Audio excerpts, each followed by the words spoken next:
बहुत बड़े, ठीक है। उन्होंने एक्सपेरिमेंट किया, Millikan oil drop experiment. Millikan oil drop experiment, ठीक है। मिलिकन ने एक एक्सपेरिमेंट किया, मिलिकन ऑयल ड्रॉप एक्सपेरिमेंट। और इस एक्सपेरिमेंट की हेल्प से उन्होंने क्या निकाला, चार्ज और मास की रेशियो निकाली थी। ही calculate charge by mass ratio. Charge को हम रिप्रेजेंट करें ई से। ई का मतलब है इलेक्ट्रॉन का जो चार्ज होता है बेटा, ठीक है। और एम का मतलब है मास। तो ही calculated the charge by mass ratio. Charge और मास की क्या रेशियो थी बेटा, किसके अंदर, in case of electron, electron के केस के अंदर, ठीक है। मतलब कैथोड रे का जो पार्टिकल आया था इलेक्ट्रॉन, उसका इसने क्या निकाला, चार्ज और मास की रेशियो निकाली थी मिलिकन ऑयल ड्रॉप एक्सपेरिमेंट से, ठीक है। और वो वैल्यू जो आई थी वो आई थी 1.76 इंटू 10⁻8 या 10⁻11 कूलम पर किलोग्राम।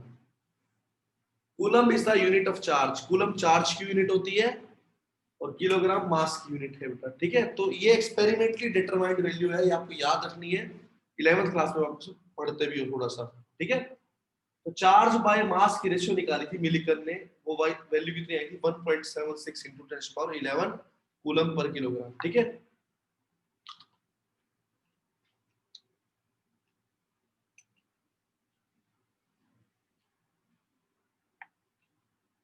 उसके बाद क्या हुआ बेटा, इलेक्ट्रॉन का चार्ज निकाला निकाला गया, वो आया बेटा कितना,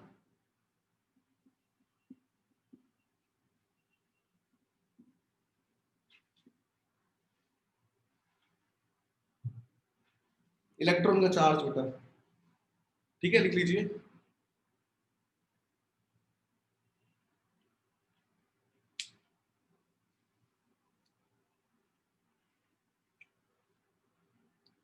अब आपको E की वैल्यू पता लगी, E बाय एम पता है आपको, यहां से क्या निकाल सकते थे, एम। तो मास निकाला गया इलेक्ट्रॉन का, वो कितना आया बेटा, वो आया 9.1 इंटू 10⁻⁻28 ग्राम। केजी में कितना आ जाएगा, -31 हो जाएगा बेटा।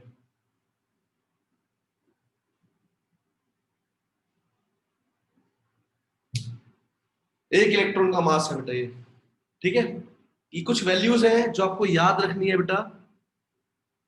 मास निकाला गया, ये पहले तो एक ऑयल ड्रॉप एक्सपेरिमेंट हुआ, उसकी हेल्प से पहले E बाय एम निकला, ठीक है। इलेक्ट्रॉन का चार्ज निकाला गया किसी मेथड से बेटा, ठीक है।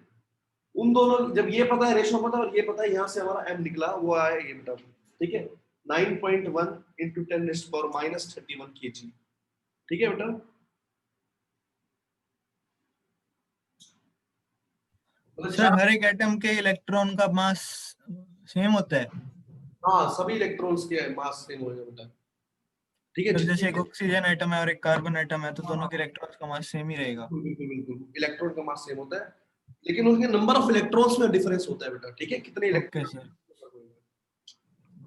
Okay sir. बेटा आपको कुछ वैल्यूज याद रखनी है, दोबारा बता रहा हूँ। E बाय एम वो कितना आया था, बताइए। 1.78 केजी पर, नहीं सॉरी, कूलम पर केजी। E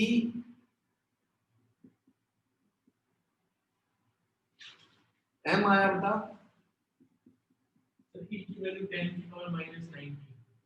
सॉरी,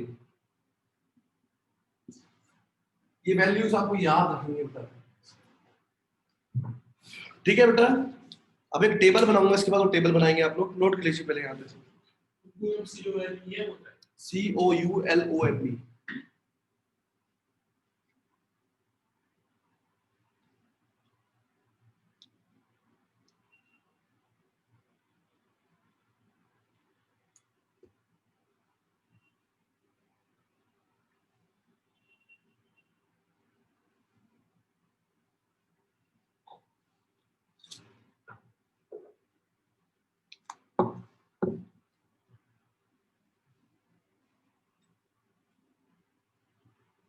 टेबल कैसे बनाएंगे आप?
टेबल नोट करिए बेटे सब।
जे जे थॉमसन ने डिस्कवर किया कब बेटा?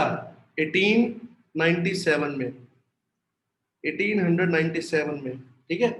और 1906 के अंदर जे जे थॉमसन को नोबेल प्राइज भी दिया गया इसके लिए, ठीक है। 1897 में डिस्कवर किया, 1906 में। हर हर साल बेटा क्या होता है, एक नोबेल प्राइज दिया जाता है बेटा, पता होगा आपको।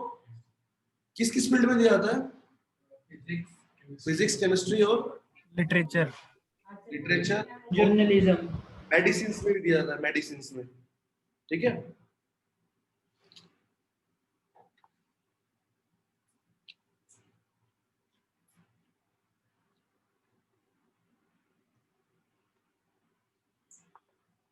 कोई कंपटीशन की तैयारी कर रहे थे हम लोग, तो पिछले साल 100 सालों के नाम याद किए थे बच्चों ने। मेरे साथ 2 बच्चे थे, 100 साल के, कौन कौन से नोबेल प्राइज मिले हैं, किस किस फील्ड में, किसको, जिन्होंने नाम ऐसे ऐसे थे, आप सोच भी सकते थे, अच्छे अच्छे भयंकर भयंकर नाम थे। नोट कर लिया बेटा?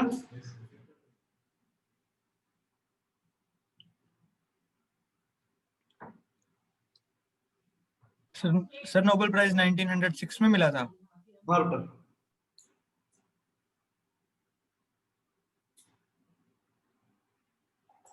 देखो बेटा, सबसे पहले E बाय M रेशियो का मतलब पता लग गया आपको, मिलिकर ने निकाली थी।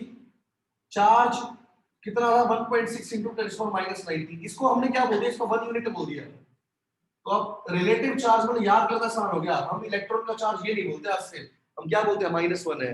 1 का मतलब पता है यहाँ पे क्या है? 1.6 इंटू 10⁻⁹ है।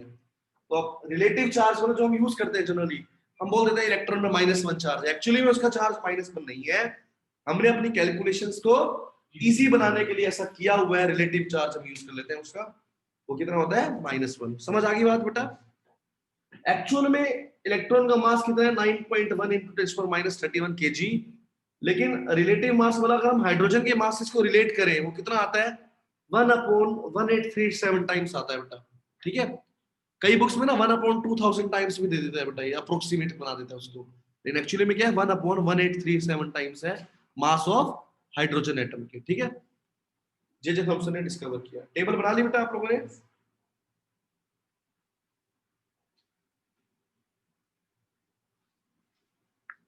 तो आप लोगों ने, हम लोगों ने सीख लिया था बेटा ये डायग्राम। बेटा देखिए मैं जो बना रहा हूँ दोबारा से,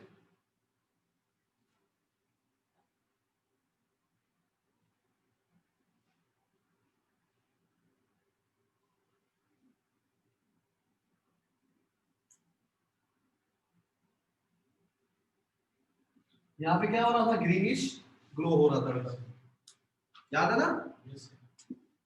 ये ग्रीनिश ही बना देते हैं थोड़ा सा।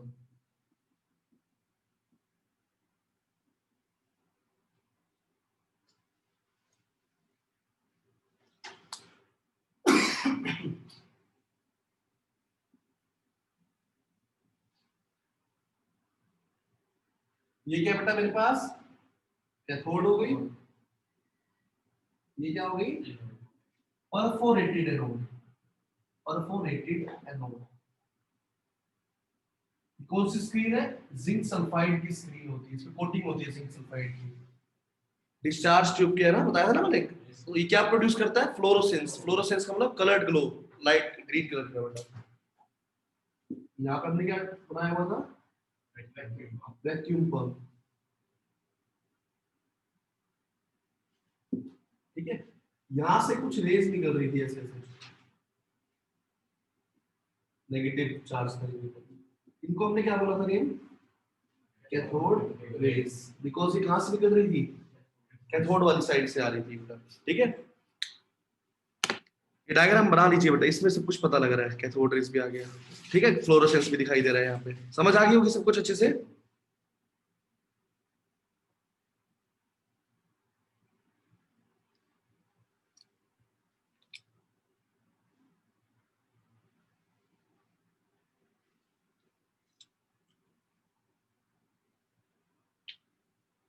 सर टेस्ट चेक हो गए? नहीं बेटा अभी नहीं हुआ, कल दे दो बेटा, बता दूंगा मतलब।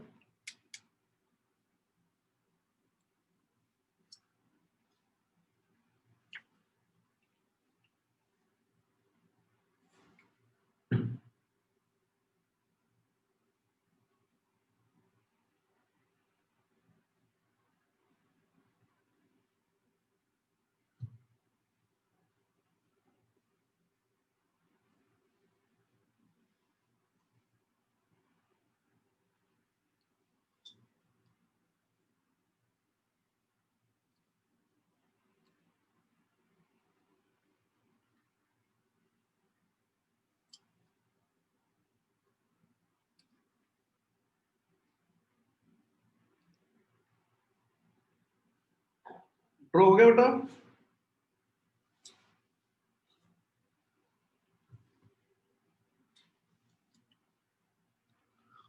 अगर आपसे पूछे बेटा कैथोड रेस कैसे, ओरिजिन क्या है कैथोड रेस का, ओरिजिन ऑफ कैथोड रेस लिखिए बेटा, कैसे बनती है, कहां से बनी है बेटा, कहां से आई है। सबसे पहले ओरिजिनेट करती है कैथोड से, firstly it originates from cathode. लिखो बेटा, डायग्राम ड्रॉ नहीं हुआ तो कर लीजिए, मैं 1 मिनट और दे देता हूं बेटा, अच्छे से कर लीजिए काम, ठीक है। तो लिखिए बेटा ओरिजिन ऑफ कैथोड रेस, ठीक है, कैसे बनी है। इसमें लिखिए सबसे पहले बेटा, इट फर्स्टली और it originates from, firstly it originates from, कहां से ओरिजिनेट होती है बेटा, कैथोड से। Firstly it originates from cathode, उसके बाद बेटा, उसके बाद जो गैस प्रेजेंट होती है उससे टकराती है और वहां से इलेक्ट्रॉन को निकाल देती थी, याद है ना मैंने बताया था, गैस में इलेक्ट्रॉन्स होते हैं, गैस में क्या एटम्स होते हैं, अब यहाँ से निकलेगा और यहाँ से इलेक्ट्रॉन को नॉकआउट कर देगा, आयोनाइज कर देना था, ठीक है, वही था ना। तो लिखो firstly it will originates from cathode and then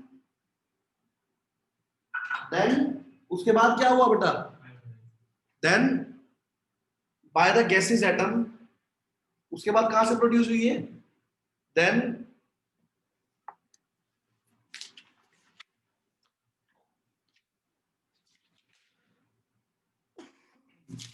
सबसे पहले तो बेटा ये कहां से कैथोड से प्रोड्यूस हुई, उसके बाद then it produces from gas taken inside the discharge tube, then from the gas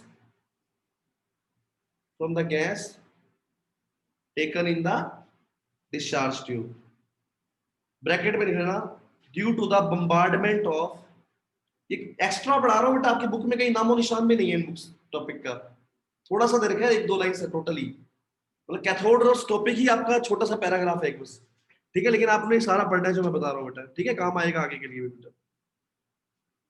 bracket में लेना, due to the bombardment of gas molecules, due to the bombardment of gas molecules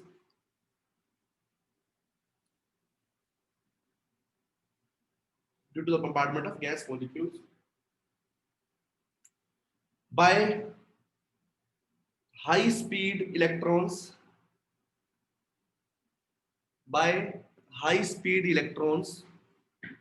अभी समझाऊंगा बेटा, रुक जाओ, by high speed electrons emitted from the cathode, cathode से सबसे पहले क्या निकले, इलेक्ट्रॉन्स निकले या एटम्स थे, एटम्स से जब ये हाई स्पीड इलेक्ट्रॉन्स टकराए तो इससे भी क्या निकाल दिया इसने, इलेक्ट्रॉन बाहर निकाल दिया, इसके वाले भी, समझ गए ना बेटा।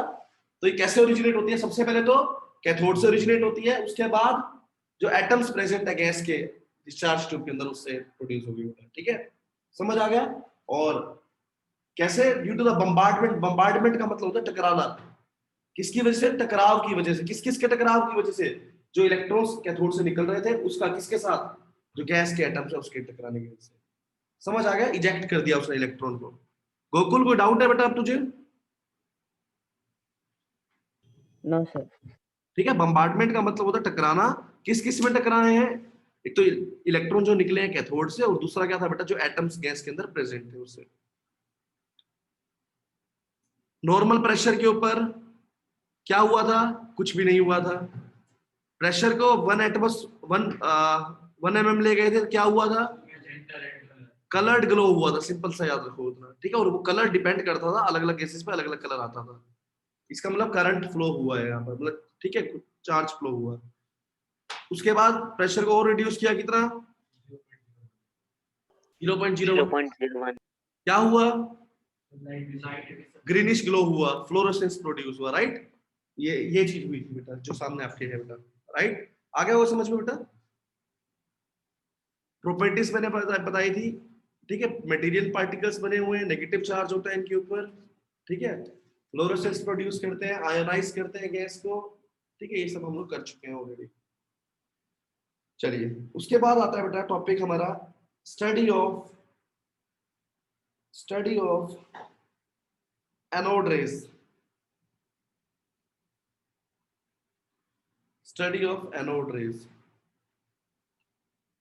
और इसी के साथ ही लिखेंगे डिस्कवरी ऑफ प्रोटॉन।